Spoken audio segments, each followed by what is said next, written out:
friends, to episode 698 of Extreme Health Radio. I can't believe it's going to be almost 700 shows. That's crazy. Man, going back to 2012, I can't believe we would have done this many shows. It's amazing. But I'm loving it. I hope you guys are enjoying the shows. And we're going to put links to everything that we talk about in today's show at extremehealthradio.com/698. And we're going to get into the details in this show about all kinds of cool stuff regarding EMF mitigation strategies and why it's really important to focus on your environment more than your food addictions, your food cravings, your diet, your nutrition. It's way more important to fix the environment you're living in than it is to deal and try to overcome food cravings and food addictions. And we get into that. So this show is really cool. And also, Nick and Brian are also behind the Electro Fix mitigation summit going on right now. So sign up for that. I'll put a link to that at extremehealthradio.com/698. And there's a quiz. There's a 5G webinar coming up, as well as a quiz that you can take to find out just how toxic your home is. So I would really recommend, I'll put links to both of those at extremehealthradio.com/698. So Nicholas Pineault is an advocate for safe technologies. He's been on the show before. He's known as the EMF guy, and he's the author of one of the best rated EMF books worldwide, which is called the Non-Tinfoil Hat Guide. I love that. Non-Tinfoil Hat Guide to EMFs. He's a sought-after voice speaker on safe technologies who was featured on more than 100 online and offline media outlets in the last 3 years, which is crazy. And he works with people, top scientists, engineers, and doctors from all over the world with his efforts to try to help people mitigate this stuff. And Brian Hoyer's been a show before. He's behind Shielded Healing, and he's been over to our house helping us with our EMF mitigation strategies, and he's recognized by top health authorities like Dr. Mercola and other people in North America. And he's a functional nutrition therapy practitioner with a deep understanding of holistic health and biohacking. And he's worked with people like Dr. Cleanheart, Dr. Ben Lynch, and people like that. So I love Brian, I love Nick, and what they're doing and everything they're doing. So make sure to sign up for their free summit, Electro Pollution Fix, and I'll put links to that in the show notes too. So I hope you guys enjoy this show. Pass it on to your friends, and do me a favor too. If you guys like it and you're listening to it, I know most people listen on phones these days. Share us in your stories and tag us, and I'll repost it to our stories too. So I really appreciate that a lot. So I'm not sure exactly where we start off, but this is a really fun show, really great show, and I really, really highly recommend having a strategy for your own home and your own work environment too. So hope you guys enjoy the show, and I'll talk to you at the end. It might take a little while for the video to get online, and I have to decide where to put it because of freaking censorship. Like, drive me crazy. As long as we don't talk about it, I think we can put it on YouTube, you know? Maybe. Even 5G nowadays is kind of a touchy topic. If you're too popular, you get censored. Is that right? You might. Yeah. With 5G, it's like even the keyword 5G became a problem for certain communities. Not for me. I'm too small. So crossing fingers, I don't have problems at the moment, but I expect any time to get booted off YouTube. So I'm just, I'm just living with that. Wow. Yep. Yeah, me too. I mean, we have 70,000 subscribers, and, that's nothing for some of the other podcasts out there. I have hundreds of thousands. And, people are like, I forget who I was listening to recently. It's 300,000 people on Instagram just shut down overnight. There you go. Yeah. I know Weston A. Price's Facebook page got shut down. They had around 225,000 followers, and been on there for a long Weston time. A. Price. Weston Price? What did they kick them off for, I wonder? I have no idea. Well, Sally Fallon co-wrote that book about the contagion myth with Dr. Cowan. There you go. So I think that might have had something to do with it, but most of the stuff they post on their Facebook page is all about whole foods and ancestral diet, so like they get banned over grass-fed butter. Who knew? Right. That's so crazy. Incredible. That's so crazy. Well, I'm super pumped to have you guys on. For me, one of the things I talk about with our community is just how important it is to alter your environment, because people in this field, it's like they always want to start with their diet and their food and what they, and all that's really important. But I say, I'd rather have someone eat McDonald's and a terrible diet than live in an electrified cage that's destroying their cell membranes and things. And so I always talk about it's much better for someone to modify their home and to live in an EMF, at least a safer environment, than it is to, fix their food. Because in my opinion, what's going to move the needle the most is your environment. And so I'm super stoked to have you guys on. And so starting out with EMF, there's so many different kinds, and I'll kind of just go back and forth between both of you. But there's a bunch of different kinds of EMF, wireless, there's dirty electricity, all the different kinds. But before we get into that, I want to ask you, I'll start with you, Nicholas, in terms of all of these, right? 5G, wireless, electric, magnetic, all these things. What does it do to the body? Let's start there, because we had Professor Martin Pall on the show a while back. He talked about over 100 different cross-reference health challenges coming from the cell membrane being depleted and allowing calcium to get inside the cell. And that's causing an influx of calcium where it doesn't belong. And so he was really on about this. So from your experience, let's start there and just tell people what these things are doing to the body, you think. That's quite simply put, it's a biological stressor. It's a stress that can impact every single one of your cells. And if you zoom into the cell even deeper, we can talk about reducing mitochondrial efficiency. And we know that, mitochondrial medicine and the understanding that mitochondria are so important to human health is in its very infancy. It's been popularized or becoming a little bit more mainstream in the last 10 years. And I have no doubt that more Nobels will be awarded in that direction in medicine in the future. So it's the new understanding of human health. And if you look at Dr. Paul Héroux's work, he's from here, my hometown of Montreal, McGill University. He showed that the efficiency of mitochondria to produce energy goes down even if you're exposed to fields that are very comparable to fields that everyone is exposed to 24/7. We're talking about magnetic fields that in most households, they would go over the levels at which Héroux's research shows that there's a loss of mitochondrial energy. So when I listen to functional medicine doctors, this is one aspect that really shocked me the most in my research and writing my book and doing this work for the last several years, is that functional medicine doctors who understand EMFs and who try these protocols on their clients or patients, like, reduce your exposure to Wi-Fi, reduce your exposure to cell phones, or even better, a shielded room, and really go all in creating a safe space when you sleep, or even move in a space in the countryside where there's little electro pollution. That's another thing you could do. When people do that, they get dramatically better. And the doctors who don't understand this stuff don't try this reduction protocol, so they don't see the difference, right? So once doctors, and I'm not talking about anyone, Justin, this is really what shocked me. I talked to Dr. Ben Lynch. He's a top guy in epigenetics. He told me, when I experienced that sensitivity for myself, then I realized that it was all over my patients. Like, I see it every day. Dr. Zach Bush, of all people, told me, Nick, we had a private conversation about a few of his patient cases in the past.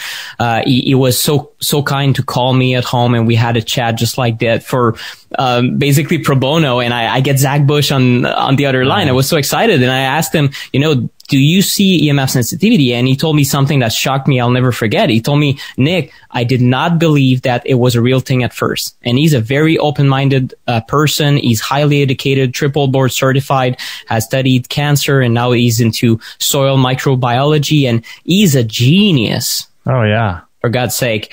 And he did not believe that EMFs were a factor. But when he saw it in one patient that changed everything, then he started discovering that everyone is affected. So what I think we're all suffering from is this misunderstanding that it does not affect the cell on a mitochondrial or cellular level. It does not represent a stress.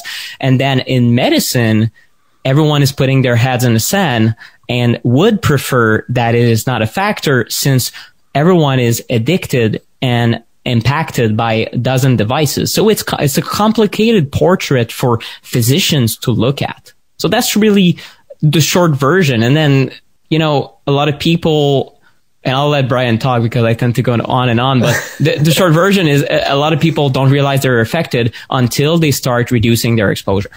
Yeah, that's interesting. And do you think, Brian, the same thing? The main sort of issue is ATP reduction in the mitochondria. Do you think the same thing? Yeah, I think that's a primary stressor, but there's also a lot of studies that, and Nick would agree with me here, that show that melatonin is dramatically affected by this exposure.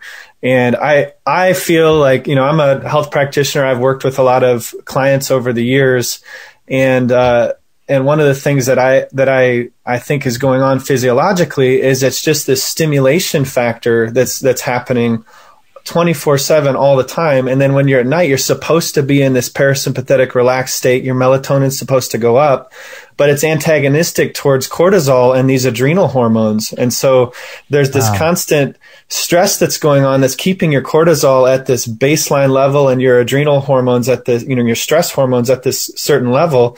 And it can never get low enough for melatonin to completely rise up to the ancestral level that we had before all of this electrification. Wow. And so we've got that going on as well. And it's, it's kind of ironic in this world where like it's go, go, go all the time. And we're always in this really stressed out state. And could it be that that part of the reason that we feel this way in our culture isn't just because of what we're taught to be a good citizen and work 40 hours a week and all of these things, but that we're always in this adrenalized state all the time because of the environment that we're putting ourselves in and surrounding ourselves with all of these devices that are stimulating us and making it so we're not like the gorilla in the jungle just relaxing on a rock, getting the sun and just we're not like that anymore. If there was an exhibit for humans at a zoo, now we'd be like going around, turning on the TVs. We're like in this really electrified environment everywhere, and we're just really stressed out. Whereas like if you had a zoo exhibit for humans that like 200, 300 years ago, or 1,000, 2,000, 5,000 years ago, it would look completely different. And I think that there's a growing knowledge and respect for human biology now that's kind of surfacing. And people are like, you know what? There is the ancestral food movement. Well, how about the ancestral environment movement? And, I like that. When you explain it that way to people, it kind of makes a lot more sense. And then you can start to build from there and convince people. Because really the conventional wisdom, it talks about ionizing radiation is the only type of EMF that can cause damage to your DNA. And the focus is really on illness and cancer and diagnosing. But we're concerned about those things. And non-ionizing EMF has been shown to have an effect. But we're also concerned about, optimizing our health and getting to where we have more joy in our life and our bodies aren't frail when we get older. We can live through our golden years and in a healthy way where we can still go on 2, 3, 4, 5 mile hikes and enjoy our life with our grandkids and great grandchildren like we used to. So, there's this whole paradigm shift that needs to happen in thinking about optimizing human health and not just avoiding cancer 30 years down the road. I like that. It's interesting what you said about melatonin, because I'd been under the impression that, one of the biggest things that depletes melatonin levels is, blue light, and in the biohacking world, they talk a lot about how, melatonin is really a daytime hormone. You build it in the morning sun and it's in the daylight. And then it's our job to sort of hold on to that during the day and into the evening. And then when the body is not exposed to sunlight and darkness comes, your body starts releasing it. And it was my impression that like the melatonin was being depleted by blue light. But what I learned a few years ago from a medical doctor who was on the show, he's talked about like the most powerful hormone that your body produces, the most powerful anti-cancer hormone is melatonin. But he was saying like this hormone is so powerful. And one of the many things it does is it makes you tired and ready to go to sleep. But man, it's your number one anti-cancer hormone. And I'd never really got into my thick skull that just wireless and magnetic radiation affects melatonin. Like that's huge.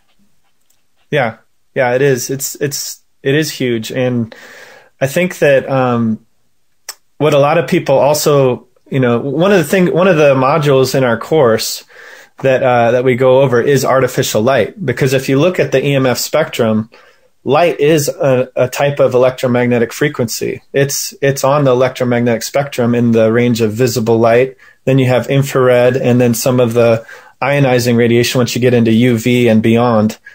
And so we start with light. And I think that's the part where we can kind of start to bridge this gap between conventional knowledge of, hey, you know, non-ionizing radiation, it doesn't have an effect on humans. Well, yes, it does, because light, visible light, is a type of non-ionizing radiation that has a profound effect on melatonin, your body's number one anti-cancer hormone, as you just said. So, you know, that alone shows that EMF, non-ionizing, non-thermal, can have an effect on the human body, a profound effect on your physiology and the way that your body is operating. Yeah, so fascinating. So what happens when we're exposed to this EMF? So when we're exposed, like the melatonin levels go down, like it starts depleting itself, or what occurs? Do we know that? Yeah, I think, you know, what we know is that it does cause a stress response. It does activate these voltage gated calcium ion channels, and it causes an inflammatory oxidative stressor called peroxynitrite to flood into the cells actually causes calcium to flood into the cells to create this molecule that causes this inflammatory cascade. And whenever there's inflammation that enters into the body, that's when your cortisol levels start to go up with your adrenals. And so I think, you know, I don't know that this is the proven mechanism, but I think because it has that inflammatory effect and then your adrenals are signaled, I think that's a huge reason why melatonin is so affected by EMF and you know, electric fields, magnetic fields, wireless radiation, light. It all has an effect that way. Yeah, that's crazy. So Nick, there's a ton of different EMF, like we kind of alluded to that a little bit. Like Brian just said, there's wireless, there's 5G. Hopefully we don't get banned.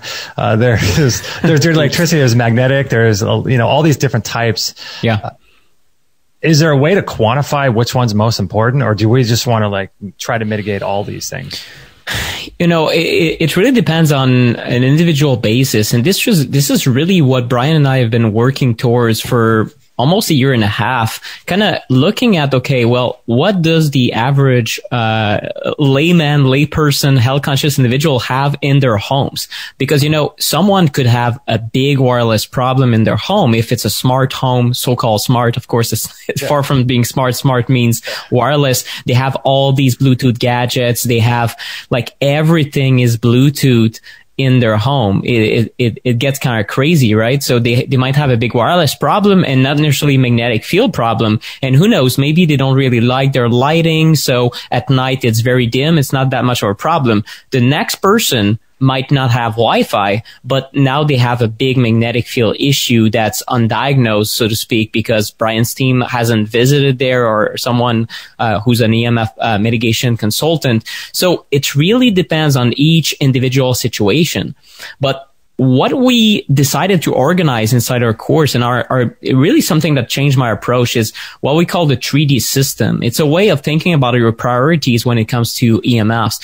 And basically it stands for downtime. That's your top priority. So it means anytime you have downtime, including sleep, or you're eating, or you're doing yoga, maybe you're trying to meditate, these are the times where your body is more prone to get disrupted by these EMFs that are super energizing or agitating, to be more correct.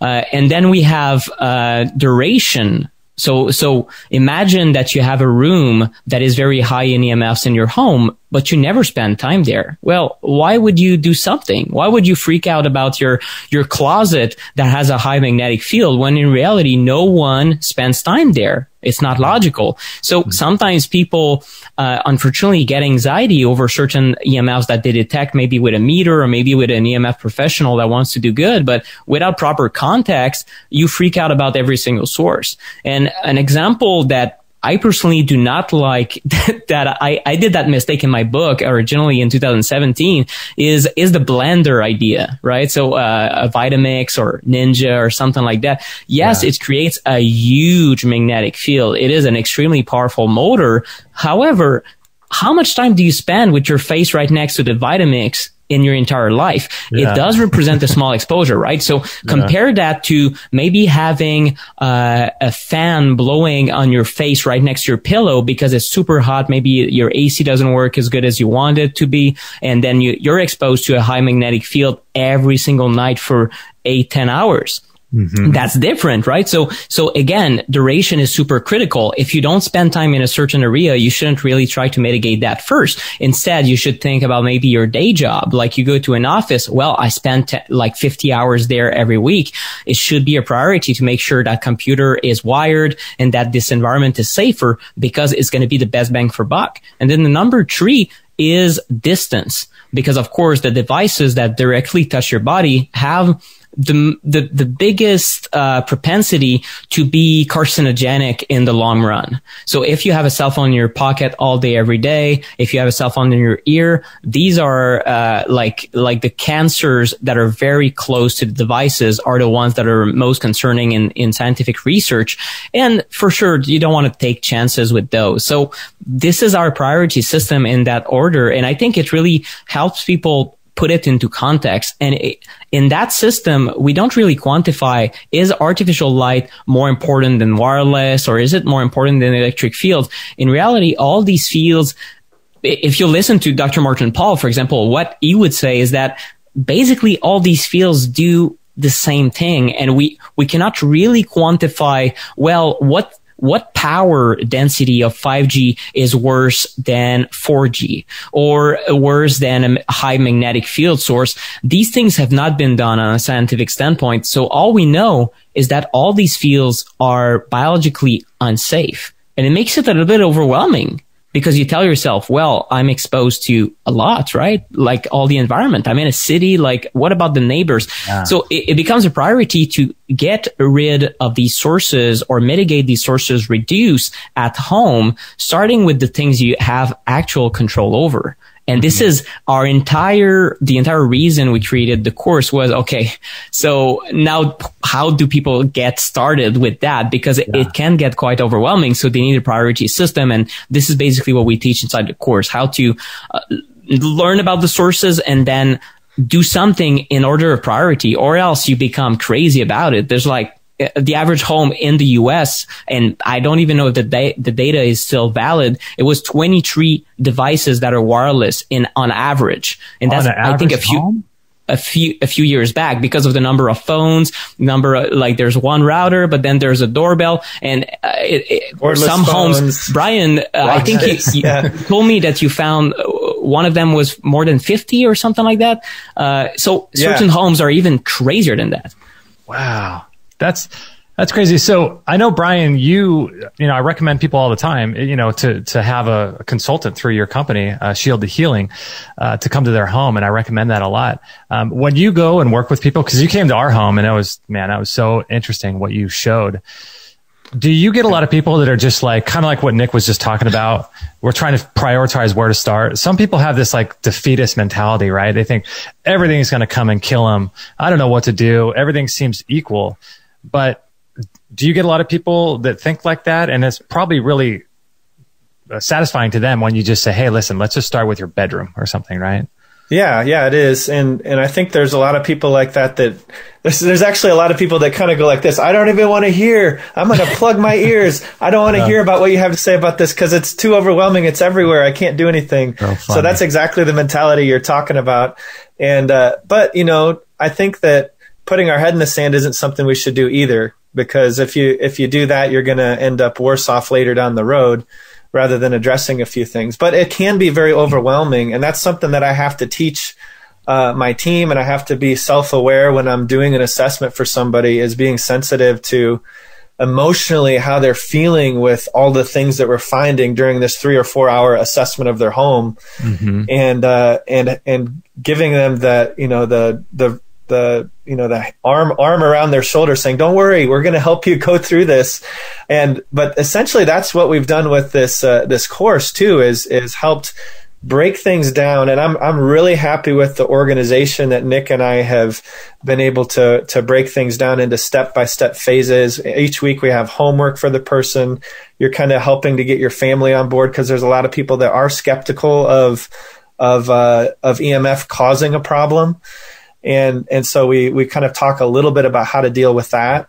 Mm-hmm. But the overwhelm factor is a huge piece, and being able to prioritize and focus on, okay, we've got a prioritization system here where we got the downtime, we got the distance, and we got the duration. And those things are the most important. And when you think about it like that, you know that, duration, ding, ding, ding. Okay, your sleeping area, you're there for a long time, a third of your day, a third of your 24-hour period at least, usually. And it's also your downtime, obviously. So that's another ding there. And then if there's something nearby your bed or whatever, then the distance comes into play as well. Or some people sleep with their cell phone under their pillow or plugged in right next to their bed. And they don't think about how these exposures are affecting them while their body's number one repair system is trying to work. Your brain's trying to detox. Your lymphatics are trying to drain while you're sleeping. And it's the number one healing time for your body. That's why when you get sick and ill, you get tired and your body says, okay, it's time to sleep. Sleep is the way that we repair things. Mm-hmm. So we need to be able to rest, and you have to slow down so that we can repair this and address this illness. And, that's the number one area. And so we really try to ram that home with people in their minds, in the course, and provide step-by-step instructions on how to do that for each type of EMF. Yeah. Which is, it's broken down. I just love the way that we ended up breaking it down. It makes a lot of sense. And I think it's really helping a lot of people. That's cool. So what they're talking about is their website, Electro Pollution Fix. So if you guys don't know, Nicholas and Brian have been working in the EMF field, for, I don't know how many years combined, but this is the work that they do. And they've kind of teamed up together to create this course, Electro Pollution Fix. And I'll put a link in the show notes if you guys want to check it out. But it's interesting too, because Brian, you talked about like just your bedroom and things that people don't think about. I was going to bring up like the magnetic and electric, dirty electricity in the walls. And that's something that people don't think about, but also, like metal coils in your mattress. Like these are attractors. And, Nicholas, like, that's a big deal, right? Like you want to kind of tighten up those areas and try to figure out, sources that could be harming you while you're trying to sleep, right?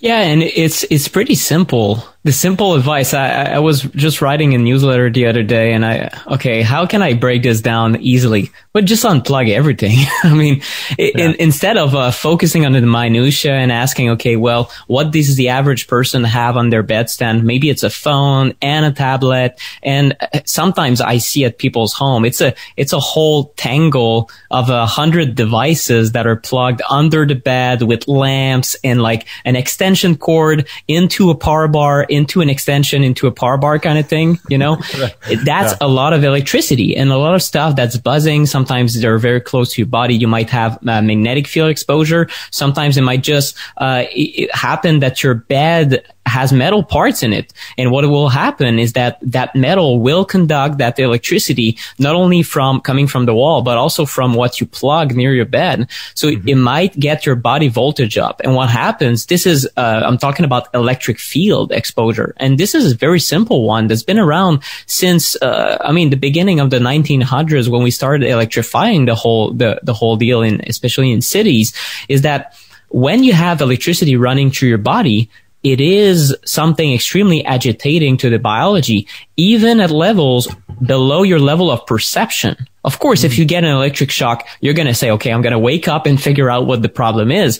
But if I give you 3 volts on your body, 1 volt, or even half a volt, you wouldn't feel it, but your cells do, and your body has a harder time calming down. It is very agitating, and it might be just as agitating as the blue light.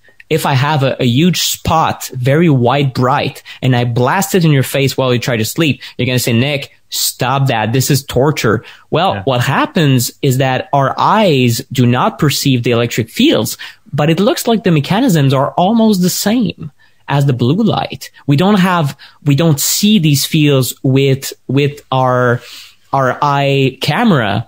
However, they're there. And who knows, maybe certain animals can even pick up the fields. I know certain animals will follow certain types of magnetic fields. For example, magnetoreceptions in birds and insects, and almost all biology has been proven in humans too, by the way. We also have magnetite in our brain that might explain why certain people have sensory information that they shouldn't have. Like you find objects, or you find north, or you can really like find your way around even in the dark. And that explains kind of sixth senses, because we can in fact feel magnetic fields, especially if you get trained on doing that. So animals are the same. And so what did you say we have in our brain? What was it? It's called magnetite. Type of mineral that's a type of mineral, exactly. That is all over the brain. And the more I see research on it, I haven't gone that deep into it, but every year there's some new discovery with magnetite. Like, oh, well, it turns out it's in the brain cells. Oh, it turns out it's in another body part. And you know how these things go, Justin. We discovered, what is it, a new organ, an entire organ in the intestines. And is it, I don't remember if it's a viscera or something like where they called it a new organ, officially classified like last year. And I was like, wait a minute. You tell me that we found a new organ, and that very recently they identified that bacteria, like they thought that the appendix was useless, and a few years back they in fact discovered, oh my god, it's in fact a reserve of probiotics. And when you're sick, they get released, and there's a bunch of mechanisms I'm not aware of, but it's fascinating to me that even the basic biology of human anatomy isn't even complete, because we still discover things. So imagine what we're missing when it comes to the impacts that electromagnetic fields might have on us. It's kind of unfortunately, I think that medical science is not humble enough to recognize that there are many unknown unknowns, and that science evolves and is not open-minded enough to be receptive to ideas which will contradict or really hurt the bottom line of corporations. And that's unfortunate. This is why progress is so slow in medical science. Sometimes it's like, oh, this idea, it's very concerning that you guys have identified. All these independent researchers, hundreds of scientists have identified that our exposure to electro pollution is highly concerning, very, very dangerous, or concerning, because we need more information, right? And we need to preventatively reduce the levels. But at the same time, it's very inconvenient. So we're just gonna put that on the shelf right here and wait for a few years, because profit is good. So it's I don't know. It's one of my frustrations. And the reason I do that is that, I want people, regardless of whether they feel symptoms of that stuff, I want them to minimize their exposure without like trying to achieve like EMF 0. I don't think that's achievable or realistic, but as low as reasonably achievable. The Alera Principle is something we talk about in the course, and the Alera Principle is something in nuclear radiation. If you have exposure, but it's not bringing benefit, you should cut it out. You should try to minimize that exposure, right? If there's a medical benefit in using an EMF, like, I don't know, you have a medical device and you wear it for a few hours because you're doing medical tests, well, maybe in that case, there's like a risk-benefit ratio. But what I hate is that consumers have all the risk and they don't know it. So it's not informed consent about my EMF usage. When you become aware of that stuff, of these fields, you start cleaning up your environment, and you decide to still open your phone and play on Instagram, you're a little bit more informed about the risk, and you can decide, I'm going to take a few minutes. And then after a while, you're like, okay, this is hurtful. I'm going to stop it. But you decide that with the information and the truth in your possession. So it's much more empowering to the individual to make our own decision and decide to have occasional alcohol or cannabis or things that we know, it's something occasional for my body. Alcohol probably not going to make me a healthier individual, but you know what? I love red wine, so I'm going to drink it. But I know that too much will lead to these problems. And this is really also what we're trying to do with the course and our, I think I speak for both of us, with our awareness, is like people need to know now to spend the next 30 to 50 years in that bad spot in a technocratic age where everything is increasing. We're going 6G, 7G, 8G. Well, the people who follow our course, at least they're going to be able to say, okay, you know what? I'm not going to buy that thing. I'm going to buy something safer, and to navigate these technological changes in a way that's safer. All right, guys, I hope you guys are enjoying the show right now, and this is really, really cool, and please pass it on to your friends as well. I want to take a quick moment to tell you about some of the products that we love, that we recommend, and one of them is the hydrogen Aqua Cure machine, and here's Dr. Sam Byrne talking about what it can do. I've been following molecular hydrogen for a while, and I'm starting to see some research where it's being used to reverse cataracts, and that they may actually put it in an eye drop, which may help things like dry eye syndrome and other oxidative stress caused conditions. So I think it's a great technique, and I think it could really benefit the eyes. I would just like to see what the delivery system could be, but even just taking it systemically probably would have an effect on our eyes positively. So I'm all for it. I think it's a very interesting technology. Yeah, the one that we promote from Vital Reaction, like I said, is like a water-based kind of substance that you can put in your water. But you've seen some research where they're able to maybe make some drops out of it and put it topically on the eye? Yeah. And again, this isn't commercially available, but some researchers have looked at cataracts and created a hypothesis would this technology help, and the results were very positive. So again, I've made MSM eye drops, and that's been incredible. So this would be a whole other level to make molecular hydrogen eye drops. I think it would, just go right to the source of a lot of these oxidative stress-based eye problems. Yeah, and guess what? Here's Brian Hoyer, the man himself, talking about molecular hydrogen too. It's pretty cool. And then there's other mitigation strategies that I'm working on for outdoors, and there's different things you can do to mitigate some of the damage. One of the things that Dr. Mercola recommends is molecular hydrogen, and that's actually been shown to basically mitigate 80% of the damage of free radical peroxynitrate, which stimulates those, which is created from the stimulation of those voltage-gated calcium ion channels. And so drinking molecular hydrogen when you're acutely exposed to those frequencies can help.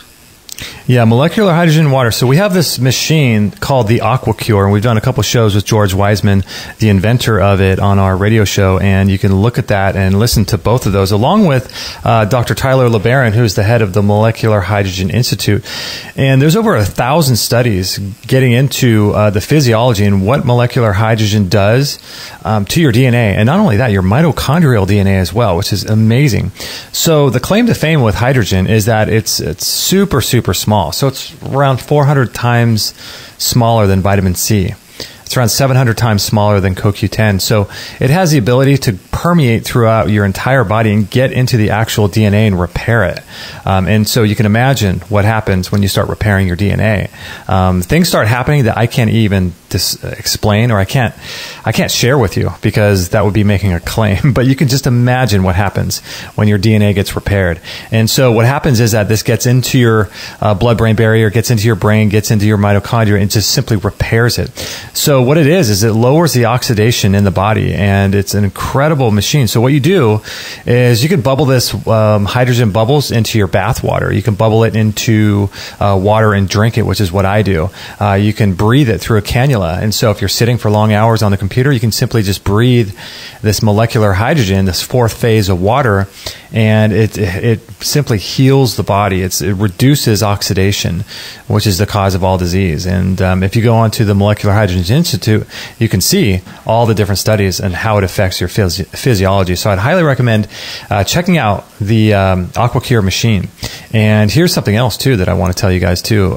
This is the Green Wave Dirty Electricity Filter that I think you guys will absolutely love. Dirty electricity, what that does, and what it is actually for people that aren't aware, is when the power company is generating electricity and sending it to you, they don't have a constantly perfect, steady supply of 120 volt, 60 hertz electricity pulsing to you perfectly every time. It fluctuates quite a bit, and if you put meters on it, you can see it'll fluctuate.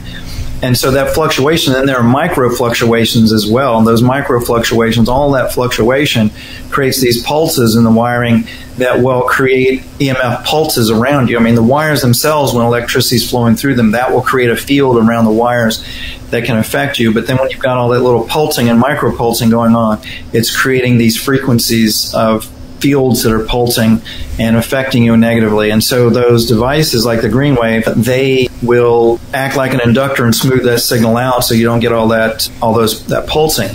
And then my devices, because of the scalar fields, they will structure the EMF coming off of the wires in your house and everything else as well. I use those. I use Stetzer filters and green wave. I got both.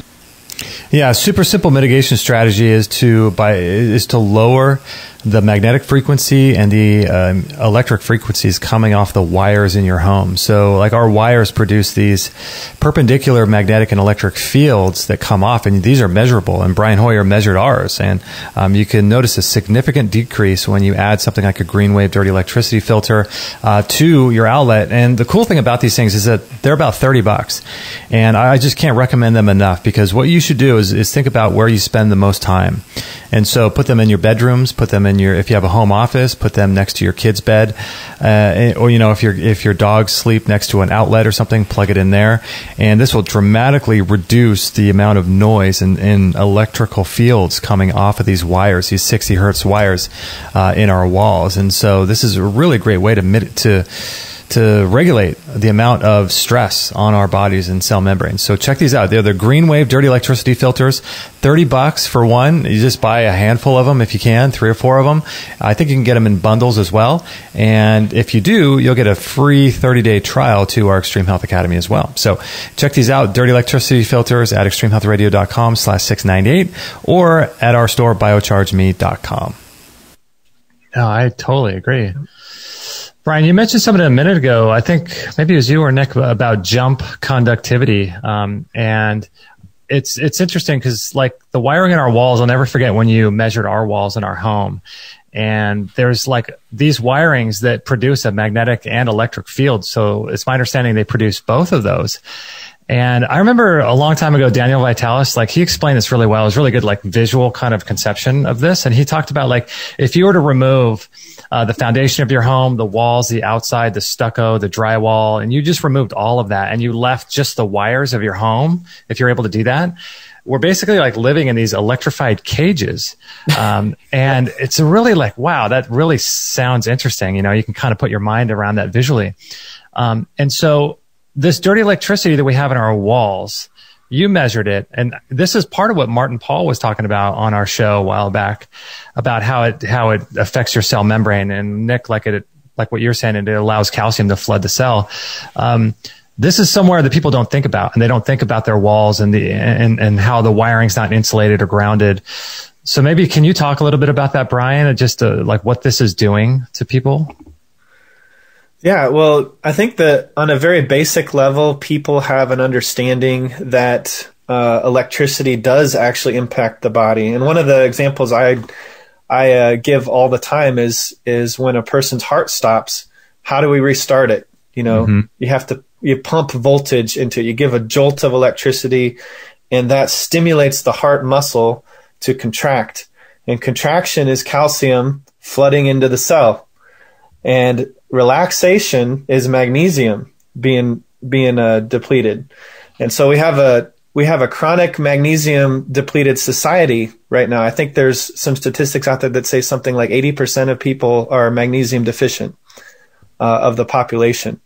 And I think a lot of that has to do with the electrification of our environments, that we're always being stimulated and our body's always trying to relax. So we're always letting go of magnesium as well.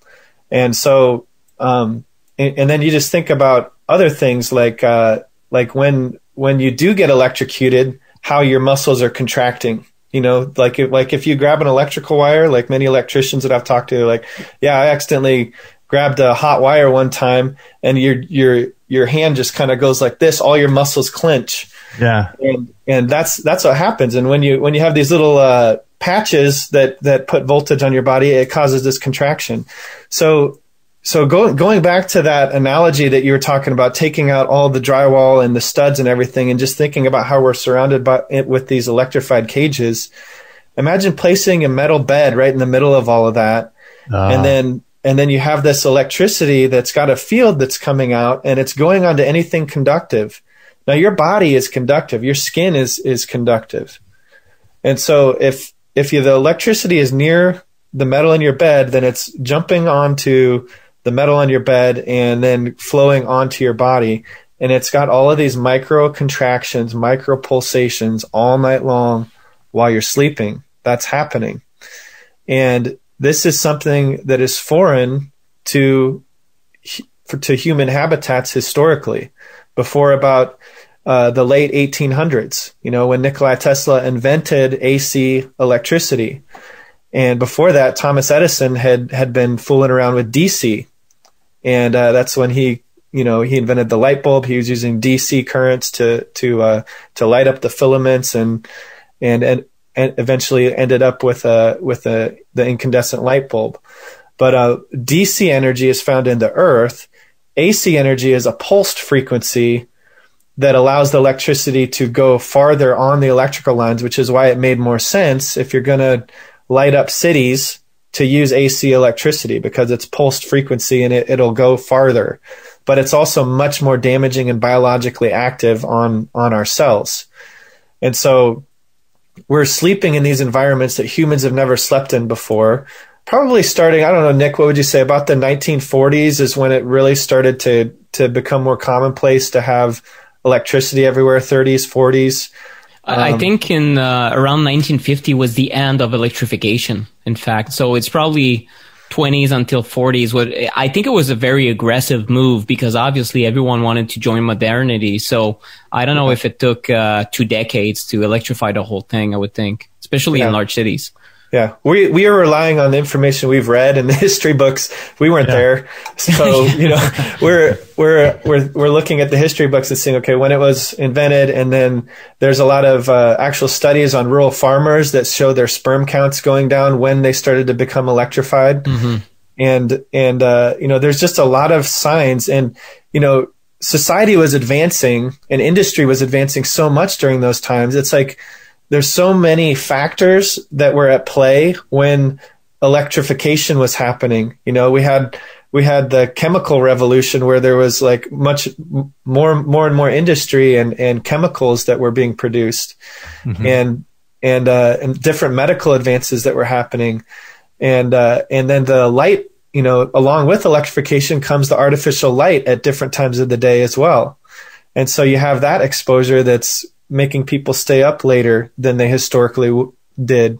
Yeah. And so there's so many things going on at one time and then you also see the diets changing, all the work of Weston A. Price, Francis Pottinger, talking about the foods of convenience. Well, now we've got technology of convenience, and that is changing the environment to something that's artificial from what we would have had before as well. So all of these things are at play. And it's, our goal with this course, with the work that we do with Shielded Healing, is to help people recreate more ancestral environments in their homes that respect human biology and where we came from historically. Yeah, no, it's so interesting. I remember, Nicholas, a while back, Dr. Cruz was talking about, the electrification of our grid system, and he was talking about like, it wasn't until the light bulb came out, I think 1879 or 1889 or something. And then the grid started to get electrified and come on. And then he started mapping out these diseases. And he was talking about like the rise in cancers and different autoimmune diseases stuff. And he was just talking about like, these graphs that you could look at where it would just go up like parallel lines going up. Like the incidence of colon cancer was 1 in 34 in 1901. And now it's like of all the cancers, it's 1 in 2. So if you get a cancer, there's a 50% chance it's going to be colon cancer. And so he was saying like, what's happened in the last 100 years? Like we haven't changed our DNA, but we're living in this electrified grid, with just no protection, And do you think, Nicholas, that a big contributing factor, I should say, at least, to modern diseases, chronic, is going to be like living in this electrified grid, do you think? I think so. Sam Milham is a top epidemiologist recognized worldwide, and he did a tremendous book, Dirty Electricity and the Disease of Civilization.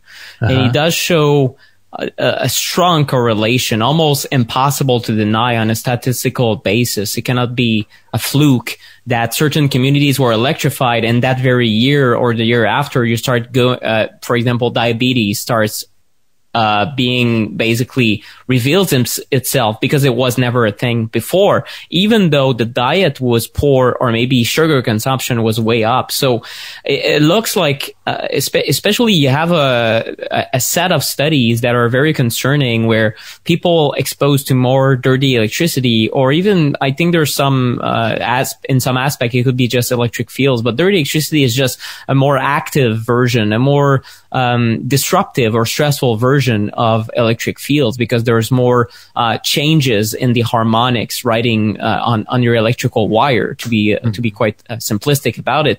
And it looks like it increases blood sugar artificially. Or circulating blood sugar. So what you had is people who had their insulin needs go up when they were exposed to more dirty electricity, and their insulin needs go down when they were not. And these are people with type 2 diabetes. And the conclusion from Dr. Mike DeHavis in Canada and colleagues was, in their mind, they're talking about the third type of diabetes, that is electrically induced diabetes. And if you look at the work of Arthur Furstenberg, which is simply incredible in my mind, what he created with his book Invisible Rainbow, he took the work of Sam Milham and went even further than that. He has additional very compelling evidence that animals in zoo environments also started getting sick when electro pollution was introduced in the area. For example, electro pollution from military radar. And then you had humans who started developing diabetes in that area, but also zoo animals, because it affects all biology. And his assessment, why does it matter zoo animals? Well, zoo animals will not be, their diet didn't change. Their treatments didn't change. So it's a control group in biology. And the only thing that changed during these years is the electrification component, especially in that case, certain types of wireless. So it's simply fascinating to me that these things have been happening under the radar with no one really studying, a control group with no Wi-Fi and then a control group with Wi-Fi and see how humans do. All we know is that now we're in such a bad spot as far as human health goes. And there's this black box that I could say environmental factors that are at play. Is it that our diet is poor? Well, possibly. That's why a lot of people are coming back to a more ancestral diet and feeling great about it. But there's a missing component because a lot of people, even with eating paleo or eating autoimmune protocol, they're still so unresilient. It's crazy. They eat a single bite of certain foods and they feel horrible. Their adrenals are shut and there's still something missing. So in my mind, when we're facing such a crisis for humanity with it's over 60% of kids with either chronic disease or obesity in the US. So it's the majority that is sick now. The minority is healthy. Being healthy is being a citizen that is not the norm at the moment, just to make sure everyone understands. And probably listeners of that show are aware of that, but that's crazy how the average lay person I talk to has no idea it's gotten so bad. In that paradigm where everyone's getting sick, we have to take extra steps to roll back a little bit in history and say, okay, is it the diet? Let's eat a diet that resembles when there was no disease around, right? Is it the environment? Well, let's go to an EMF environment that is a little bit closer to our ancestors. And then what happens when you apply these steps? A lot of people for a lot of people, EMF is a missing key because they were aware of the diet. They even were aware of the toxins in their water. Maybe they filtered their air. I just got a new air filter at home here, so I'm taking care of all these things as well.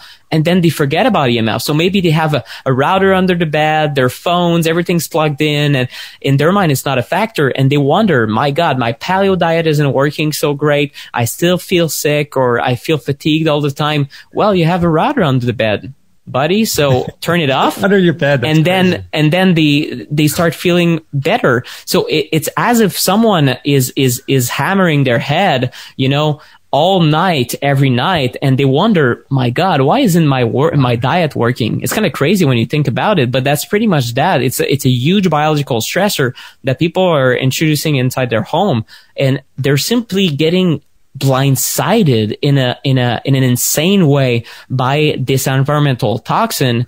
And unfortunately, the common meme is still, it doesn't do anything. And we're trying to break that. But, I still see to this day, years after starting this work, I'm in my 5th year of studying this and maybe 4th year full time.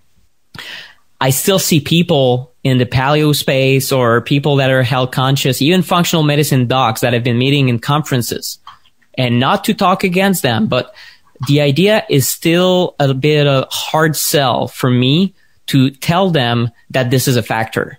Even I'm talking about the top functional medicine people in the world sometimes that I've been mingling with, and I respect these people to the highest degree. However, it's in our culture that this stuff doesn't do anything. So it's hard to break. It's hard to, and it's so inconvenient because I see these doctors, they're on their cell phones, they use Wi-Fi in their offices. So it's like, are you really telling me that I'm missing this factor? It's a bit like, who am I to tell you that? So there's a cognitive bias towards thinking this is not a problem.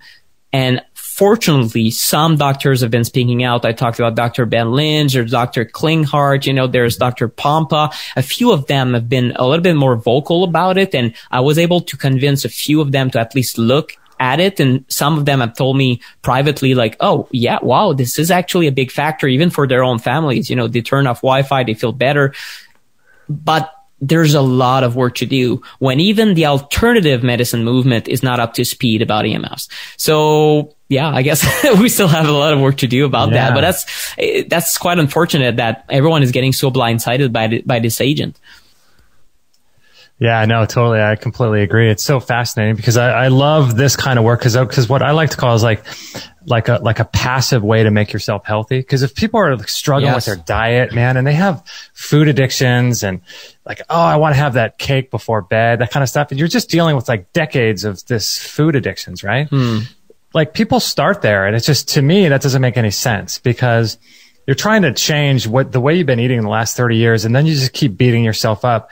But I like to focus on like, fix your environment first. Just let yourself eat the bad food. Even though I don't think it's good, just don't focus on that. Focus on spending some money on your environment, fixing your environment. Like I think Dr. Cruz says this, like if a fish is sick, do you change its diet or do you change the water it swims in? And it's the same kind of idea. Nice. Wow. Brian, I wanted to ask you like just a practical question for people. And then after this, we have a couple questions from Instagram. I'll bounce off you guys. And then I want to talk more about this course before we leave. But in terms of a practical question with the phone, so I took my phone out of its case right here and I have it on like that yellow or that orange setting right here. Right. Brian, what are some things people can do just starting quickly, easily to mitigate either the light or the EMF from their phones? The light and the EMF. Well, a lot of phones have what's called night mode. Where it's a black screen, and then other ones have like night shift where you can get it to where it's a little more of a warm color. Nick has a great video on his channel on YouTube about how to hack the iPhone to make it like almost completely red, so there's no blue light in it. Oh, I'll find that. Yeah, that's a great hack for the light on your phone. But then as far as like the wireless radiation, there's Nick's phone. Check that out. Let me see. Almost all red. So you can put it all red with a triple click. And that's not a hack. You don't have to jailbreak the phone. It's simply an option, an accessibility option. On my channel, the EMF guy, you can find it like red iPhone screen trick, something like that. Okay. Yeah. I'll put a link to it in the chat. Awesome. Yeah. But yeah, then as far as like the wireless radiation, it's just changing your habits really is what's the most practical thing. Because most people that I talk to, pretty much, 99.9999% of people adults that I meet have a cell phone, Oh, yeah. Very little few. Like you might have 1 in 500, 1 in 1,000 people that you meet in my circle that doesn't have a cell phone, Yeah. And my circle is the people that are most sensitive to EMF and are like the most aware of the problems with it, Totally. But it's all about habit changes. Like when you first get up, your phone should be on airplane mode at night when you sleep. That's number one. If you use it as an alarm clock, plug it into a power bank battery so that you don't have the electric field exposure coming out from the wall, or just plug it in the bathroom and turn your volume up on your alarm. Mm-hmm. And then never carry it on your body when it's not on airplane mode. You should always put it on airplane mode if you're walking somewhere, and then get used to speakerphone if you can, and set the phone down as much as possible when it's not on airplane mode. And those habit changes are going to dramatically reduce your exposure overall. And then there's a lot of these phone pouches and things and cases that people use. I think that can be beneficial if you need to be available and you temporarily put it in your pocket and it's shielding you and you can still get a text or a phone call. But ultimately, like using it with one of those one of those cases on or those devices, I'm not a huge fan of that just because I've measured it. And sometimes it can reflect back to you and give you more exposure than if you didn't have it. So I'm more of a fan of speakerphone and just trying not to touch the phone when you're using it as much as possible. Mm-hmm. And then there's some people that I've done assessments for who are very electrosensitive, even get the little stylus pens and use that to instead of actually touching the phone, they'll use the stylus pen to touch the phone. No way. And that creates a little bit of distance between you and the phone when you're using it. And they say that that's the only way they can use their phone. And these are the people that are the canaries in the coal mine for us as far as EMF exposure. So when they say something makes a difference, that's when I'm really paying attention. And if you're really trying to optimize your health, like look at the most sensitive person and see what really causes problems for them, and then try to almost mimic what they're doing so that you never run into that problem causing actual symptoms for you. Yeah, totally. That's good stuff. We got a bunch of questions here from Instagram. So let's just take a few of them that we can. And then I want to talk about your course, because I know that, like Brian, you were talking about earlier, people that you consult with, I know people that are listening are probably just like, oh my gosh, I'm overwhelmed. I don't know what meter to buy. I don't know where to start. So your course is designed to sort of break things down so that people can actually start somewhere and feel good about that. But Nicholas, let's start with you with this first question. We'll just take a handful of these because we can't go on forever. Are EMFs an issue in rural America? That's a softball question. Yes. Well, it really depends. You might get lucky, but you might get very unlucky. Like certain people are in rural areas only to realize that they're exposed to a powerful cell phone tower that might be on top of the hill, and it might shoot over the entire region. Maybe you're exposed as much in that you would otherwise be in a city. However, there's something to be said about being in a rural area where your neighbors won't impact you as much. Like the Wi-Fi router they have, for example, I'm in a 8-unit condo here. So obviously my goal is to shield that bedroom. If Brian can make it to Canada in this time period, hopefully it's going to happen before the end of the year. But that's my intention to do it, because of course I don't control my neighbors. If I try to tell them to never use Wi-Fi again, maybe I'll get in trouble with the co-property. So, it's something hard to deal with. So in rural areas, you might be able to have to move away your smart meter, for example. You might be able to better control your environment. And, it really depends on the situation. So the best thing to do if you're to buy in a rural area or you have a home is really to have a consultant come over, because now you're going to know what's my exposure from towers, for example, which we do talk about in the course, but it's kind of the last step. First, you focus on what you can do inside your home. Like regardless of whether you're super exposed to the city environment, instead of focusing just on the outside and kind of throwing your hands up in the air and saying, oh, okay, it doesn't matter. I detect 120 Wi-Fi routers nearby, so it doesn't matter what I do. No, in fact, it does. If you minimize your own stuff first, you take responsibility for your exposures, and that's a good thing. And most people, it still moves the needle for their health right there. Then you can think about the exterior stuff. So the advantage of a rural area is undeniable for that. And also to have some nature available, because it's restorative to have nature around, to walk barefoot and to have exposures to natural frequencies. And although I love the city, I'm very well aware that this is a highly unnatural environment. Even when I go to the park, sometimes there's power lines underneath me that I'm not aware of. Everything is electrified. So finding a patch of nature where you can stand and spend time in a quiet environment, it's undeniably making your body more resilient to that outside exposure that you have little control over. Mm-hmm. And Brian, feel free if either of you have like responses you want to continue on. But Earthwave Farm said, how do I deal with an outlet by your bed? Brian, what do you think about that? Yeah, well, a lot of people have the impression that the outlets are the problem by the bed. But in reality, like going back to that beautiful analogy you had about stripping down the walls and everything, the outlets are just one point where the wires are going. And then if you plug something into that, you're bringing more wires closer to your body. But there's already wires buried right behind the wall, like pretty much surrounding the entire perimeter of your room, sometimes up the wall, sometimes on the ceiling, sometimes in the floor below you. And so you've already got wires everywhere and all around you. And they're all emitting electric fields if that breaker is on and you're using electricity. So if there's an outlet close to your bed, just try not to plug anything into it, being close to your bed.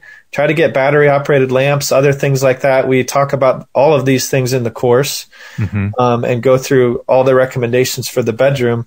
But even just moving your bed away from the electrified wall, just a few feet, can help reduce your body voltage by as much as a third, sometimes half. It depends on how much electricity is in the wall. Wow. But the outlets themselves aren't like a huge source. It's actually the wires that are the problem. And if you plug things in and bring that electricity closer to you, that's one of the 3 Ds. Remember, distance. So if you can get yourself further away from the walls and electrical cords, including the ones behind the walls and the wiring, the Romex wiring, then you're going to be better off and you're going to have a lower exposure. That's cool. Guys, we have a bunch of questions. One was from Barbara about putting things on your phone, and I think you addressed that, Brian, so we'll skip that one. But thanks, Barbara, for your question. We'll just take one more, and then I want to get into the course and just briefly describe what that is so people can feel more empowered in terms of what they can do. But MT Goal, GOULB, wants to know. So this is kind of like opening a Pandora's box here because it's very detailed. Would you recommend, so we'll go with Nicholas, and Brian, if you want to chime in, feel free. Would you recommend using any grounding mats or grounding sheets? So this is, kind of a loaded question, as you know. People are always asking me all the time, how do I increase and strengthen my immune system? And one of the best ways you can do that is not just through detoxification, but increasing heat shock proteins.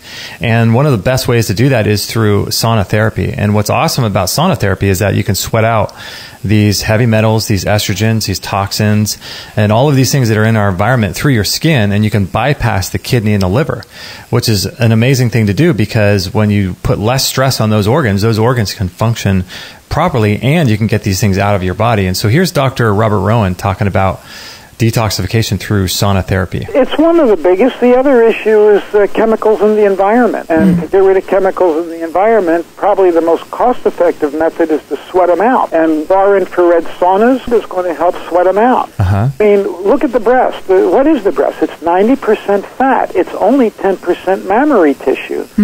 So the fat of the breast is going to store all these poisons, which act as estrogens, and hold it right up against sensitive mammary tissue. And so these toxins get stored in the fat cells, and you can sweat these things out. It's been shown that when you sweat in like far infrared saunas, you actually can begin downloading toxins from your body. Yeah, it's really powerful, guys. So I really recommend getting a far infrared sauna. And here's Ken Pressner talking about that as well. Also saunas, which I was listening to in the break. I'm a great believer in saunas. In fact, I take a sauna myself nearly every day. And they're tremendously effective for detoxifying metals and other toxins from the body. Yeah, so in our store, biochargeme.com, we have all kinds of different saunas, ozone saunas, lay-down saunas. We have all kinds of near-infrared saunas, really some amazing saunas in there. But one of our best seller is the Relax Far Infrared Sauna. And some of the wooden ones that we sell, they're $4,000 or $5,000, and they're huge, and you have to put them together and, have a big room set up. But this Relax Far Infrared Sauna, which is what I use and recommend the most, is one where your head sits out and you can watch a documentary, and you can just sweat. You start sweating in a matter of minutes. It's an amazing piece of equipment, and I love them. I've been using mine for almost 8 years now, and Sauna Therapy has been one of my go-to things I do at least 3 to 4 times a week, and it's incredible practice to get into. So I highly recommend getting one of these Relax Far Infrared saunas that are available in our store. Get one, start sweating, and start taking control of your health. And another thing to do is to mitigate non-native EMF in the form of blue light. And here's Dr. Sam Byrne talking about that. You've got the optical systems you're looking through, and then, as you say, the screen time. When people use their digital device at night in dim light, the pupils dilate more. And so more of that blue light is going to get in because of the dilated pupil. But they're not using blue blockers, and they're not, doing eye supplements or eating foods that protect their eyes. So this blue light, it's a chaotic, very fast wavelength. It's going to damage the tissue in our eyes. No question about it. It's really critical. The lens of our eye, our original hardware, has a pigment that blocks the damaging blue light. But those plastic lenses that they put in the eye do not have the pigment that blocks the damaging blue light. So when people get the cataract surgery, then they're more susceptible to getting macular degeneration because that blue light can damage the macula. So they need to wear blue blocking lenses and protect their eyes, because these plastic lenses leave you wide open to be vulnerable to get the damage from the blue light. We're not sleeping well. We're exposed to all this blue light. So take your pick. There's probably, with all the people you have on your show, you could probably put that together and say, well, these are contributing factors in why our eyes are letting us down. Yeah. It's all of the above and more. Yeah, guys. So this is really, really key. So how would you like to improve your hormones, balance your hormones, improve your sex drive, improve your sleep, decrease your risk of cancer? It's incredible. It's absolutely incredible. And the best way to do that is through blocking high-frequency blue light, which damages your hormones and pituitary gland. And not only that, it causes eye issues like macular degeneration, myopia, cataracts, and all of these types of things, because when the high-frequency blue light interacts with polyunsaturated fatty acids that are stored in the eyes, oxidation occurs, and you have so many more receptors in your eyes for oxygen. So if you really want to make sure that you protect your eyes and protect your hormones, protect your energy levels and your sleep and all of that, and reduce your risk of cancer and these types of things, make sure that you're living a healthy lifestyle and you're protecting your eyes from high frequency blue light, which is damaging not just your mitochondria, but all those things I just mentioned. So if you want some really cool glasses, check out our store, biochargeme.com. We have all kinds of cool lenses, daytime lenses, nighttime lenses, and everything in between. So check those out at biochargeme.com or extremehealthradio.com/698. Yeah, it is very loaded. Brian, in fact, did a an extremely good video. And Brian, I forgot to give you my feedback because he did it by himself. Brian is really the expert here when it comes to, you know, taking measurements in people's homes, and his experience with that stuff is so precious to me because I'm someone with a lot of book smart, but I'm not an EMF mitigation specialist. So I know the science, you know, and the action steps to take, but Brian verifies that in real people's home. And that's so important, not just theory. We have a lot of practicality to our course because of Brian's expertise. So that's very important. So we have an entire video on grounding. It takes about 30 minutes. So I'll have a hard time summarizing all of it, but the short version is that the risk-benefit ratio is unknown and unclear if you use grounding equipment to ground yourself at night in a highly electrified environment. Because, yes, you will get the potentially beneficial impacts of earthing or grounding. That's undeniable. And that's the DC voltage you want to get from the earth. And Brian, stop me if I say something stupid. That's highly technical even for me.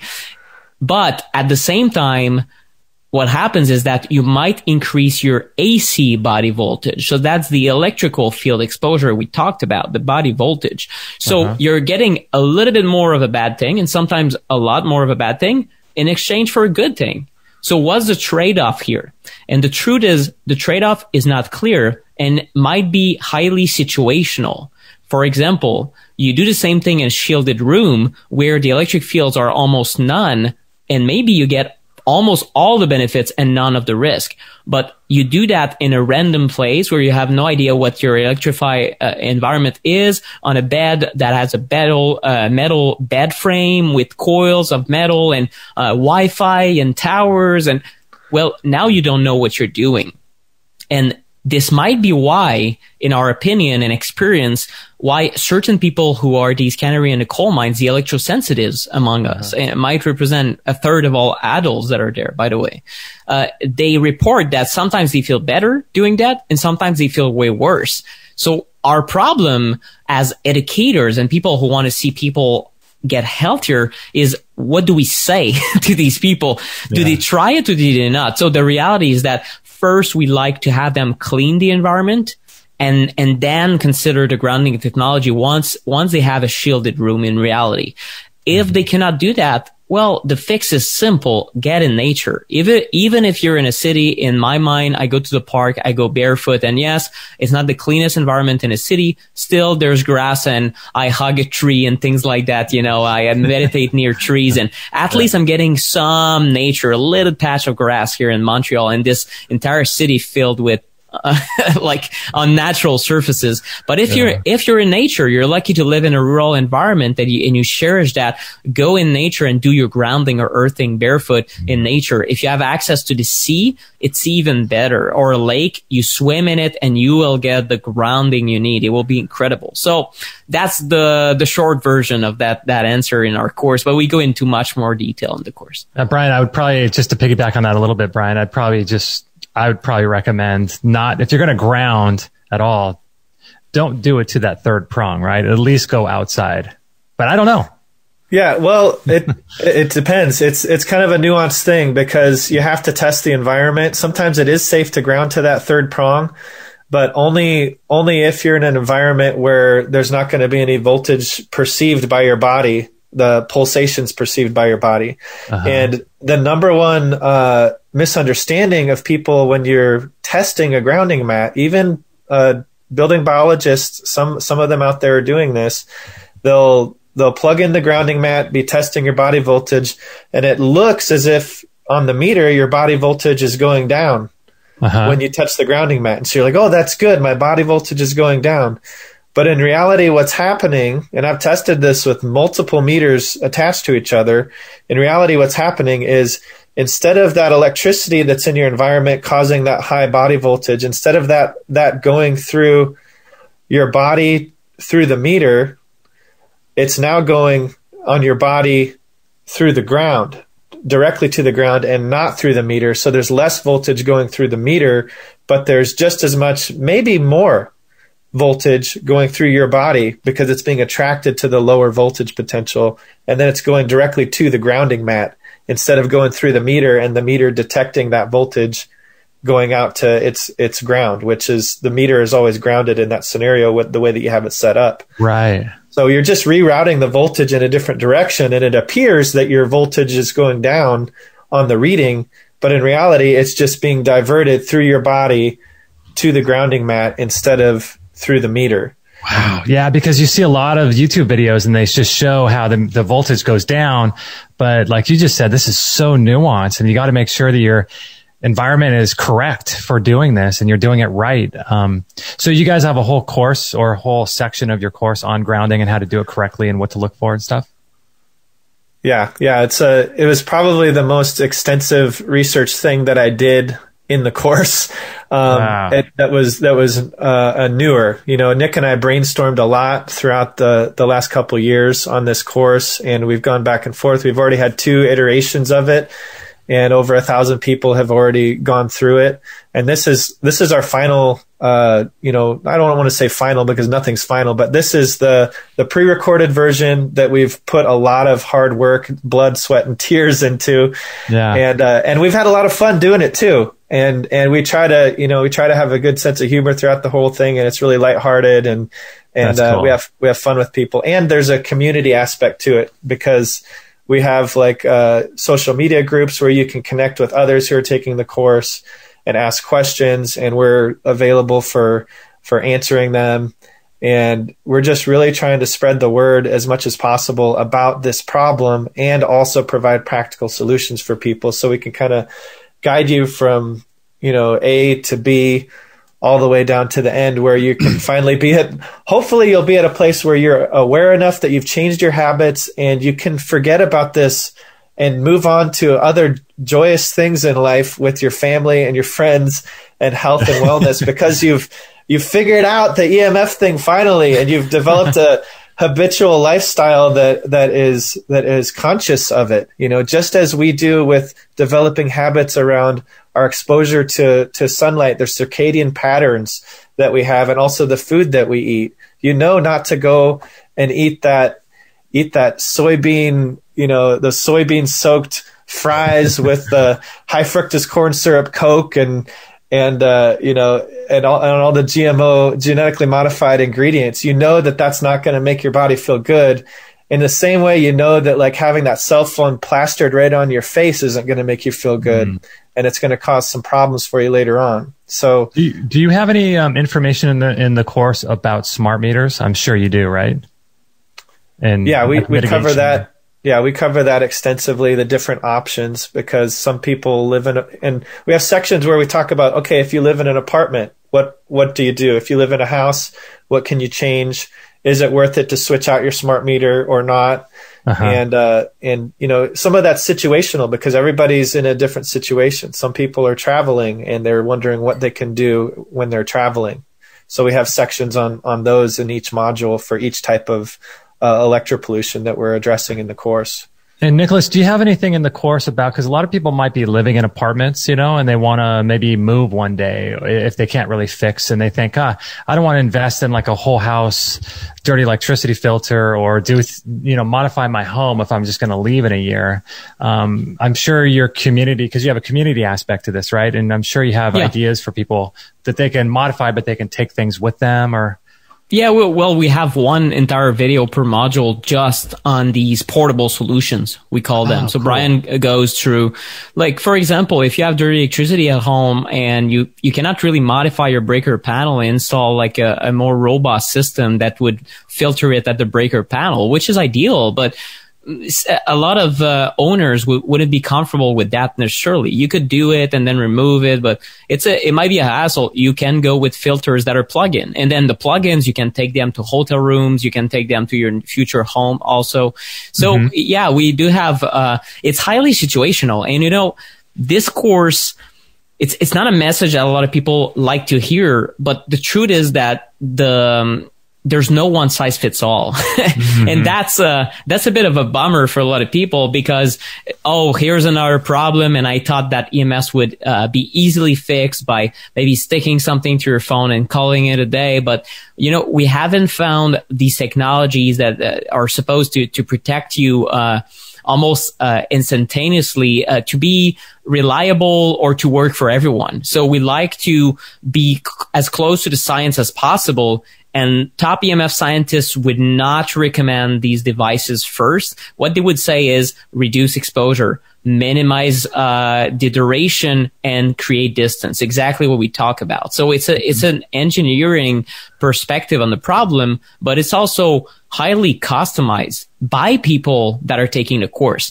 You know, it's really akin to diet. If you tell someone I have the ultimate diet that is, you know, the perfect diet for everyone, well, no one really thinks it makes sense these days. Maybe some people do, but people that are highly informed don't, because they say, well, what about how many calories you should consume? I'm a 250 pound man and you're a woman of 130. So obviously it wouldn't be the same thing. I have high magnesium needs and you don't. So we know that diet should be custom.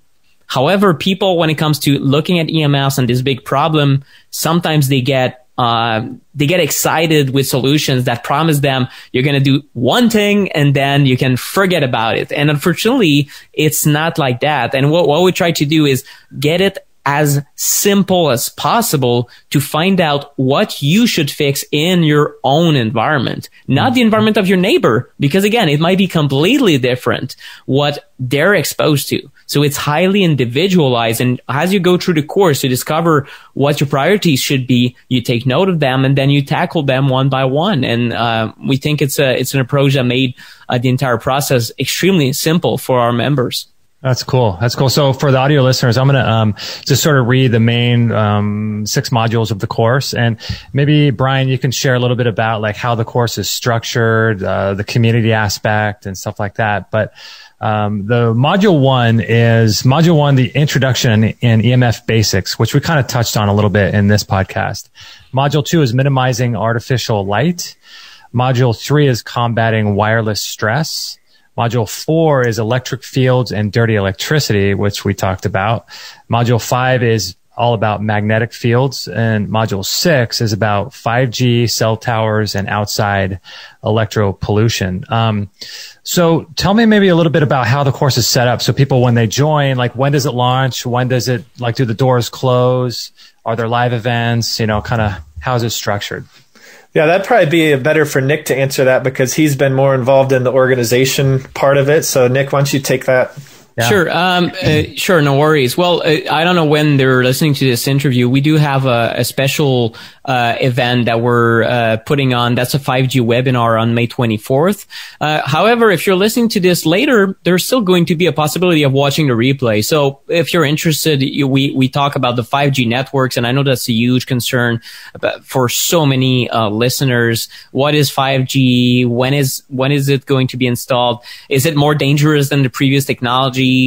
What can I do about it? All these concerning questions, and we really tackle it in a brand new angle. And we think it's super important to understand 5G and to also understand the other Gs out there and the fact that they still matter. We have a very different approach to this because we think, you know, that all these sources of electro pollution need to be tackled.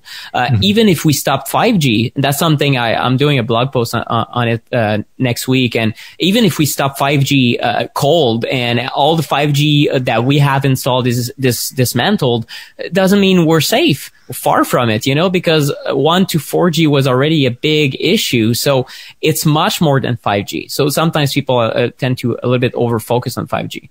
As far as the course go, we have a launch rebate, $100 off the retail price from May 25th to the 31st. And after that, we can always see if we can arrange something for your members of your community, Justin. But it will be $247 and it will be available all year long. So the good news is it's been 6 months, almost 7, that the course was not available. And now it's finally available in its more mature, ready to go version with video demonstrations. I added a few tutorials in there, how to turn off your router inside the settings, you know, how to plug an Ethernet cable. And the practicality of this course is way better than the the past versions we launched, and we had a satisfaction number of around 95% before that. So we think now it's going to be 100% of members are going to be so excited to learn from this. Crossing fingers, always a few dissatisfied people, but overall, you know, we've seen major changes for a lot of people. Some people, you know, it's really, it's really humbling and touching sometimes to see people say, you know, I hated my home before that, and now I feel good inside my home. Like I kind of knew something was up in my bedroom. I never sleep good. I hate this place. I want to move. They start removing sources, and now they feel calm inside their home. Or maybe they have certain symptoms that go away, and now they feel, my God, in fact, I could live here with my family. So sometimes it's a fix for their home.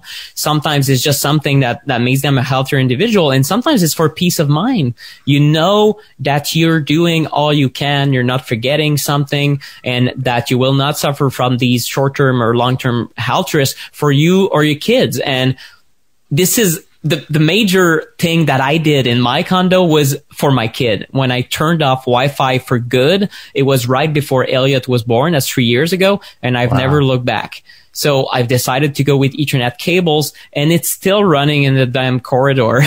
So eventually it's going to be in the walls. We're doing repair, or we're doing a little bit of renovations here. But, you know, it was worth it because, again, when we think about our kids, kind of, okay, I can take my own risk, but what about them? Like they're growing. Their blood-brain barriers are not fully formed, right? It's not the same thing, right? So if you're not doing it for you, you can do it for your family as well. And it's not like you will do any harm learning this information and just making a few changes. Your body does not need more electropollution. That would not be plausible in my mind. Yeah. So if you remove it and you just reduce it a little bit, you're doing something good for your body. The same way that every bite of healthy food you take versus unhealthy food, you're doing something great. So it's really a gradual process that we can help you through. Yeah, and I would say that one of the things that's very valuable in there is that we have different product recommendations in the course, like certain types of light bulbs, and all different, like the computer screens, computer monitors. Like there's all kinds of different information that you can get about what's a healthy version versus what's not. How can you test it at home?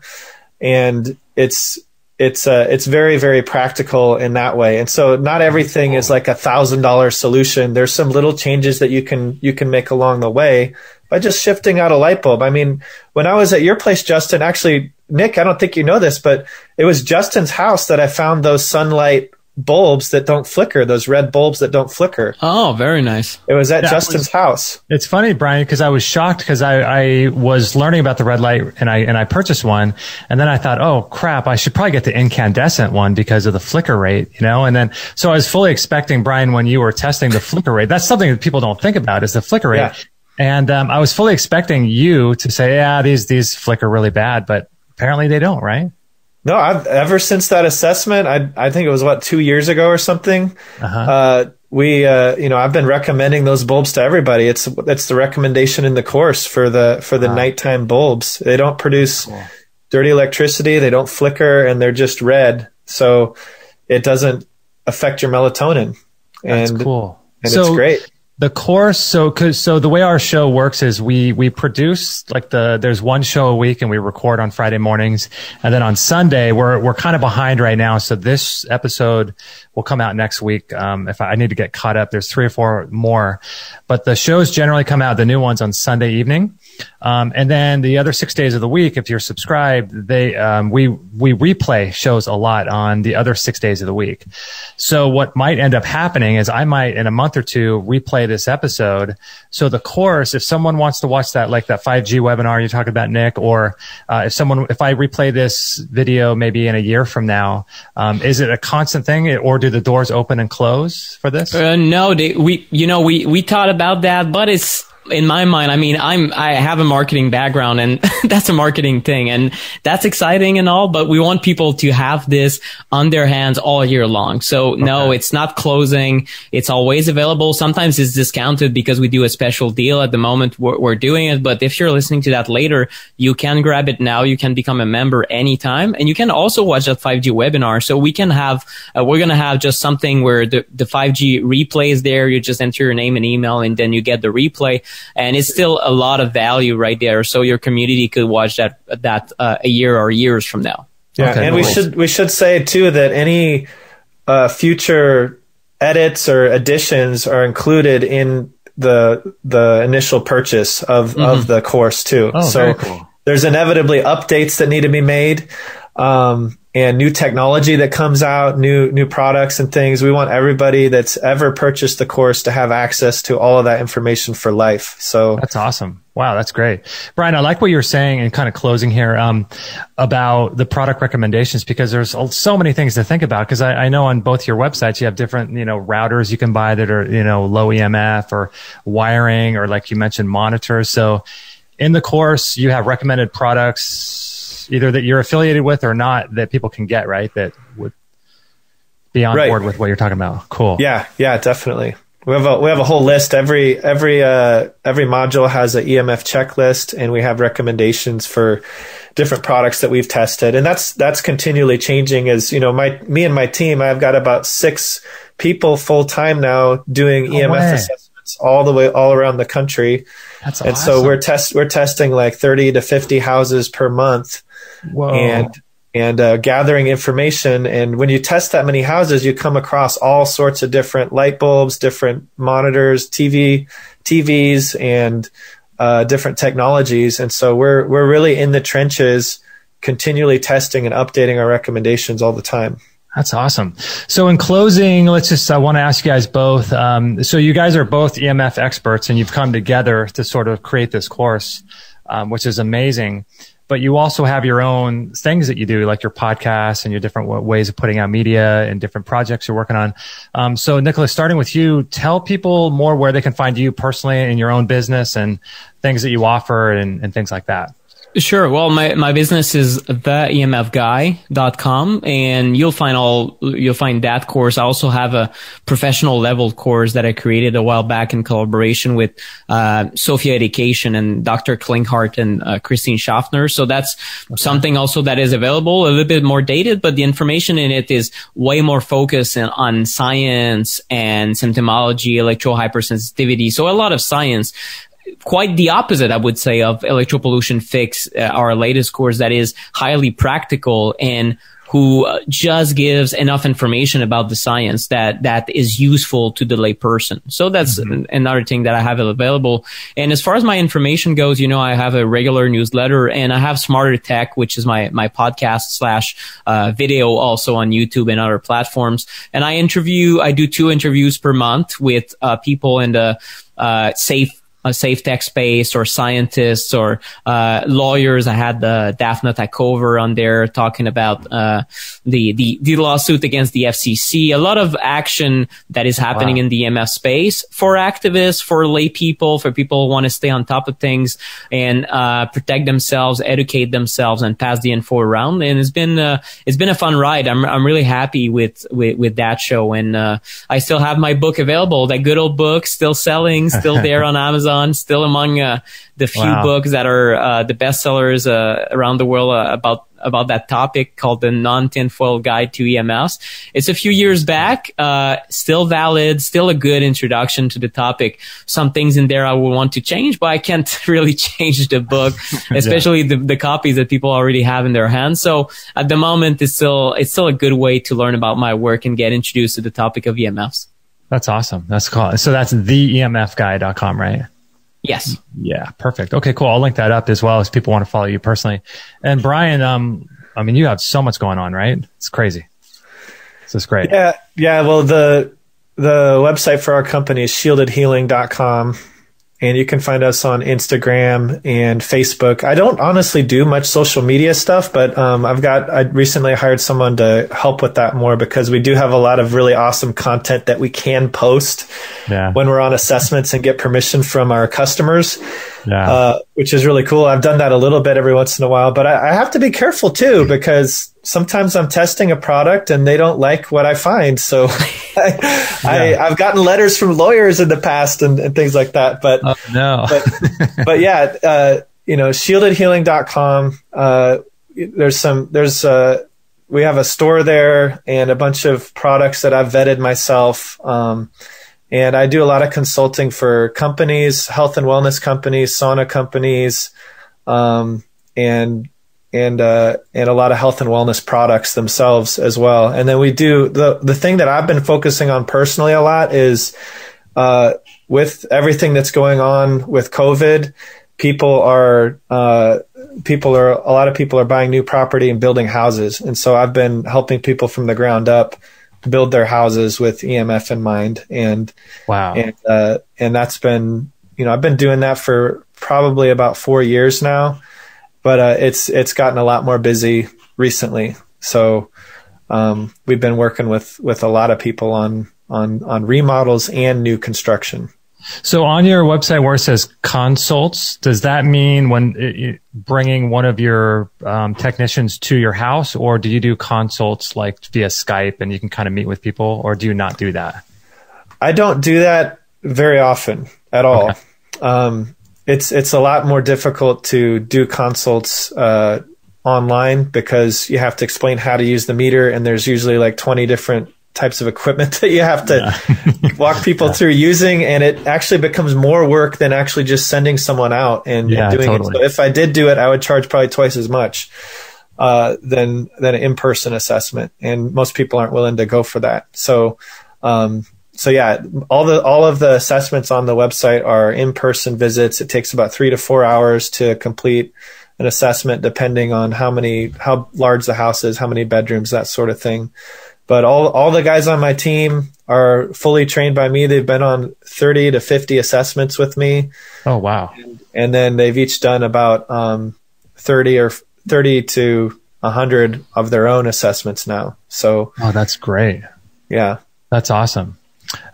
Cool. Good stuff. Well, thanks so much, guys. I'm going to, we'll close it down now, but I appreciate that. So this is going to be launching right now. It's May 14th, 2021, and it's going to be launching the 21st or 25th. And then there's a sale price from the 25th to the 31st. And then if someone wants to join after, it's going to be a little more expensive, but they still can, right? Yeah, exactly. It's $100 off if you're catching this between the 25th and 31st. So it's a great time to consider it. For sure. For sure. Awesome. Thanks so much, guys, for being on. I really appreciate your time today. Yeah, it was great. Thanks, Justin. Thanks, Justin. Take care. All right, there you go, my friends. I hope you guys enjoyed that interview with Mr. Brian Hoyer and Mr. Nicholas Pineault. That was really cool. So I really recommend you guys to focus on your environment. This is one of the things I keep hammering into our Extreme Health Academy community, is this idea of hyper focusing on where you live. And like I mentioned during the show, that analogy of the fish that's sick, do you change the food it's eating, or do you change the water it's swimming in? And this is really important. So before you try to tackle your food addictions and changing your diet and fighting food cravings and beating yourself up for eating bad food, just get out of that whole thing and just try to add in a couple good things every day, and don't worry too much about the food that you're eating. And I know that this is kind of counterintuitive to what most people say, but I'm telling you that if you focus on your environment and you focus on doing, having small disciplines and little victories over time, that's a snowball effect. So you'll start feeling better. You'll start having more energy. And I like what he said about the two kind of key takeaways I thought were really interesting was the mitochondrial impact of ATP production from dirty electricity and Wi-Fi and things. And so that was really kind of eye-opening for me. So, if you have low energy, it very well could be to do with the EMF that you're being exposed to. So that's something people don't think about. So some simple things you can do are, turn off the Wi-Fi at night. right? Pull your bed away from the wall if you can. Super simple things, turn off the router at night, or turn off the electricity to your bedroom. That's something a lot of people do as well. So that was really interesting connection between,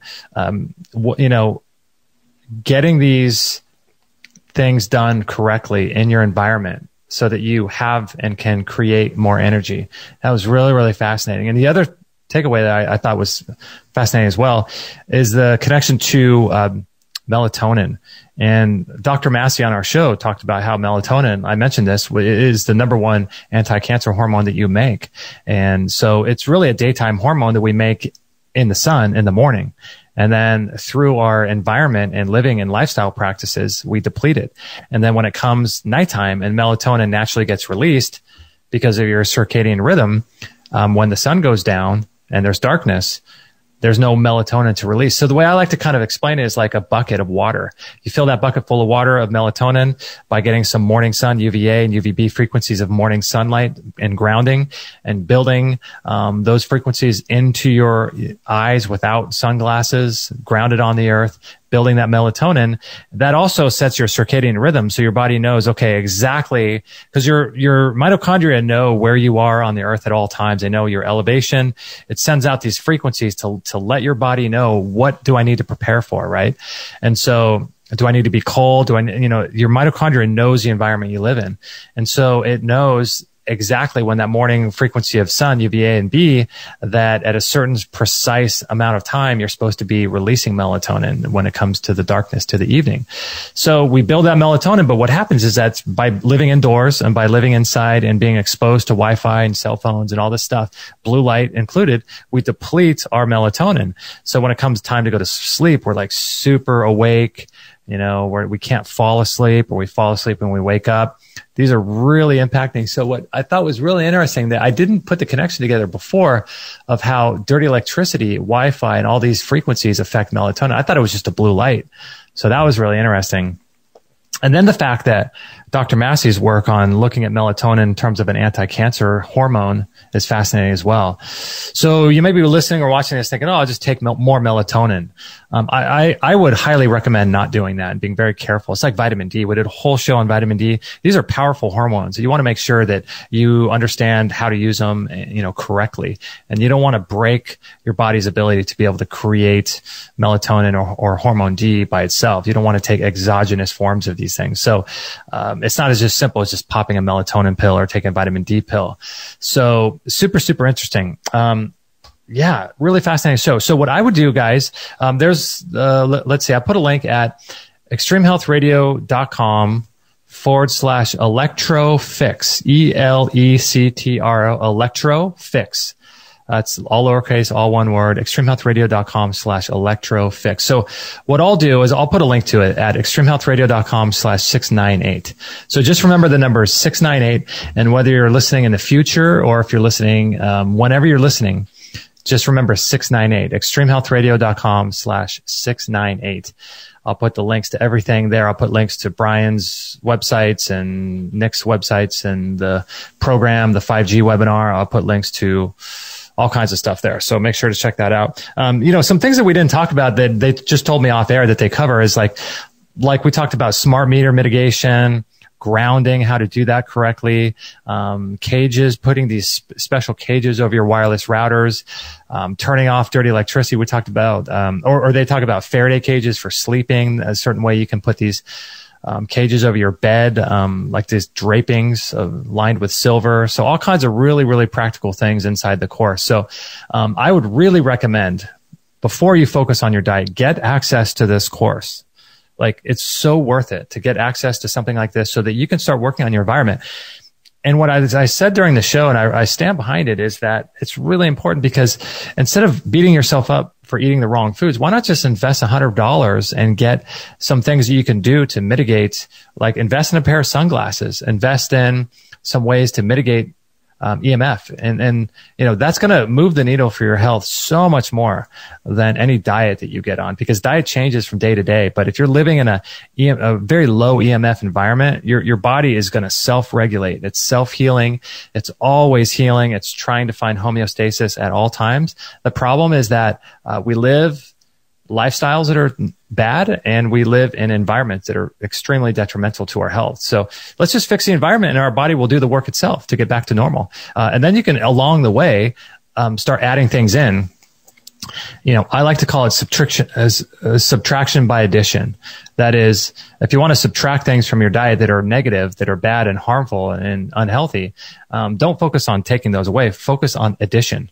So start bringing in some good foods, some good supplements to help you do that, and start bringing in all the good stuff. And eventually, there's only so much room in your stomach.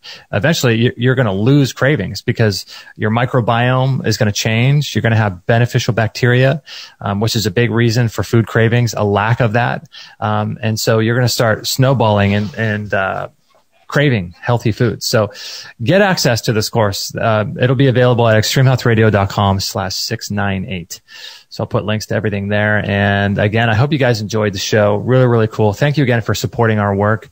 If you want access to me personally, you want to work with me personally, you can do that inside the Extreme Health Academy. And there's a 2-week trial for that as well. EHR14. Just go to extremehealthacademy.com and enter the code EHR14. That will give you access to me, and I can work with you along with tons of other people. We have live events and stuff like that too. So make sure to join that. And also, if you guys want to support us in our show, biochargeme.com. That's how we support the show. That's how we keep everything free. And when you go through that store and click on the links there and purchase some of the products, like we have some of Brian's Hoyer's in the EMF section, we have some of Brian's products in our store. So if you want him to come to your home, go to our store, biochargeme.com.